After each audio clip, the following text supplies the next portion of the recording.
အီကွာနာတွေကလူကတ်တက်တဲ့အလေးချင်းရှိပါတယ်။မင်းကိုမြင်တာနဲ့မင်းစီကိုအပြေးလွှားရောက်လာပါလိမ့်မယ်။မင်းပဲသွားသူကနောက်ကနေလိုက်နေမှာပါ။သူ့ပုံစံကကြည့်ရတာနည်းနည်းကြောက်စရာကောင်းပေမဲ့တကယ်တမ်းတော့သူ့ရဲ့စိတ်နေစိတ်ထားကအရန်နူးညံ့ပါတယ်။ဘာလို့လဲဆိုတော့သူကတက်လွတ်စားတဲ့တတော်ဝမို့လို့ပါ။ဒါပေမဲ့သူတို့ကစကားမပြောတတ်ပေမဲ့ဒါကြောင့်မင်းကိုမြင်ရင်ပါဇက်ကြီးကိုအကျယ်ကြီးဟာပြတတ်ပါတယ်။အဲ့ဒါကသူ့ကိုတခုခုကျွေးဖို့အချက်ပြနေတာပါ။သူတို့ကအရန်စကားနားထောင်ပြီးစားချိန်တန်းရင်အလိုလိုထွက်လာပါတယ်။မစားခင်မှာလည်းရင်ကြေးကြေးနဲ့ခေါင်းလေးငိမ့်ပြတတ်ပါသေးတယ်။သူတို့ကအစာမပူတတ်ဘဲကြောင်လေးတွေကိုပါမျှဝေတတ်ပါတယ်။သမင်းစားပြီးရင်တော့လာတဲ့လမ်းအတိုင်းပြန်သွားတတ်ပါတယ်။တကယ်ကိုလိမ္မာတဲ့တတဝါလေးတွေပါ။သူတို့ရဲ့ခန္ဓာကိုယ်အရှည်က80စင်တီမီတာလောက်ရှိပြီး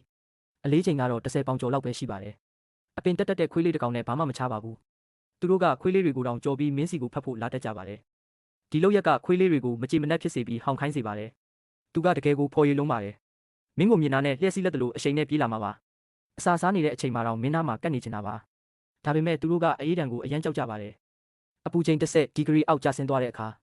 သူတို့ရဲ့ကြွက်သားတွေကထိန်းချုပ်လို့မရတော့ပဲတစ်ပင်ပေါ်ကနေအေးခဲပြီးသတိလစ်ကပြုတ်ကျလာတတ်ပါတယ်။ဒါပေမဲ့အပူချိန်ပြန်တက်လာတာနဲ့သူတို့ပြန်လဲနိုးထလာကြမှာပါ